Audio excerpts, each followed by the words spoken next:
Propaganda dressed as journalism. The Sunday Express, Heritage Petroleum, and PNM Mouthpiece politics. Good evening, Trinidad and Tobago. Welcome to WZYE TV. Tonight we examine a newspaper story, not a government policy, not a court ruling, a story published in the Sunday Express by Mark Bossant, headlined, Heritage's $570 million offshore contract under scrutiny. At first glance, it looks like accountability journalism. But read it carefully, examine who it quotes, what evidence it offers, and what it leaves out, and a very different picture emerges. This is not independent journalism. It is a political hit piece. PNM propaganda dressed in the language of accountability. Tonight, WZYE TV gives you 10 reasons why this article fails the basic test of credible journalism and closes with our own analysis of what is really happening. The story in brief.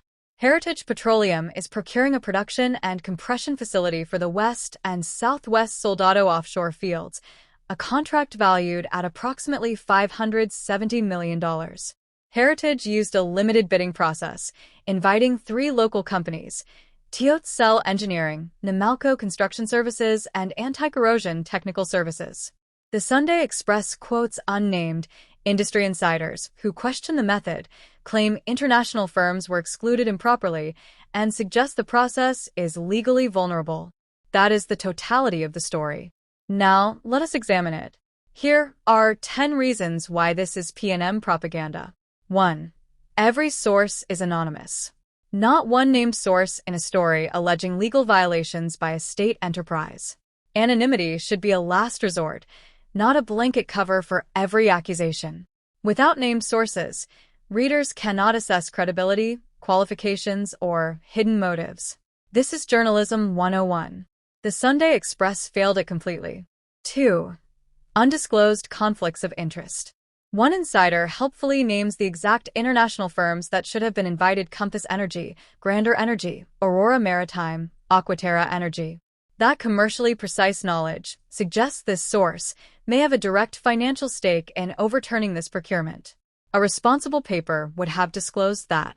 The Sunday Express did not. 3. Heritage's defense is buried. Heritage's full response is sidelined to a see separate story. Note one parenthetical sentence against 1,200 words of accusation. That is not balance.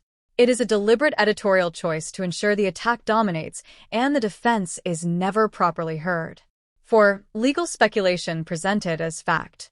Anonymous insiders repeat the same legal allegation 4 or 5 times in slightly different words, and the article calls that corroboration. No named lawyer. No procurement specialist on the record. No Office of Procurement Regulation comment. Repetition of an allegation is not evidence. 5. The 1-hour approval claim is unverified. An anonymous source says one contractor was pre-qualified in 88 minutes and declares there is no way.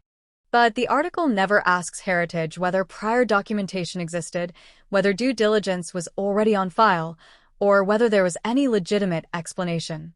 A raw number is dropped and allowed to imply wrongdoing. 6. Local companies smeared without evidence. Axe and Namalco's competence is publicly questioned with 0 evidence. No track record analysis. No technical assessment. 2 TNT companies employing TNT workers have their reputations damaged in a national newspaper on the word of an unnamed person. That is reckless journalism. 7. Local content policy completely ignored. Trinidad and Tobago has an established local content framework in the energy sector. Heritage limiting bids to local firms may reflect entirely legitimate policy objectives. The article never asks that question.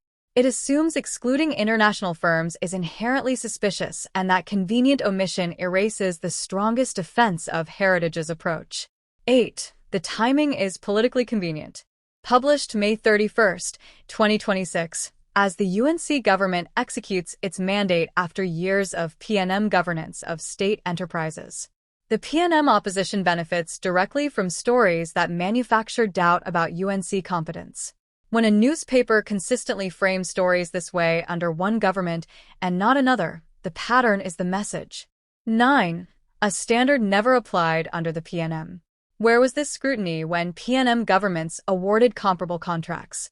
Where were these anonymous industry insiders during the Guaracara refinery Technomont controversies?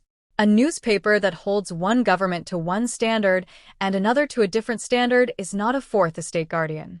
It is a political instrument. 10. The conclusion was decided before the reporting began. Every single anonymous voice in this article agrees the process is wrong. Not one dissenting view.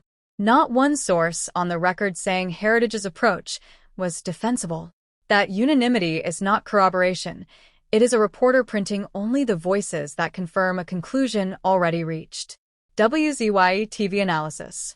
WZYE-TV supports procurement accountability. If Heritage has violated the law, the Office of Procurement Regulation and Parliament are the proper forums. We support that process. But accountability journalism requires named sources, a full response from the accused in the same article, and evidence, not innuendo. The Sunday Express failed every one of those tests. What we are witnessing is a legacy newspaper deeply enmeshed with PNM opposition interests, visible in which stories get front-page treatment, which sources go unchallenged, and which governments get scrutinized while others did not. The Fourth Estate that abandons its independence does not just fail journalism. It fails the nation. Heritage Petroleum is a TNT enterprise. TOSL, Namalco, and ACTS are TNT companies. The local content dimension of this procurement, entirely ignored by the Sunday Express, may represent exactly the kind of policy decision the government was elected to make. Scrutiny must be built on facts, not on the whispers of unnamed sources whose interests the public is never permitted to assess. In closing, Trinidad and Tobago deserves a press that holds all governments to the same standard, journalism built on evidence, not innuendo, serving the public interest, not the PNM's. The Sunday Express had an opportunity for genuine accountability journalism. Instead, it chose to be a megaphone for anonymous accusers with undisclosed interests. WZYE-TV will continue to call it as we see it, because that is what this country's citizens deserve. WZYE-TV, Caribbean News. No filter. No fear.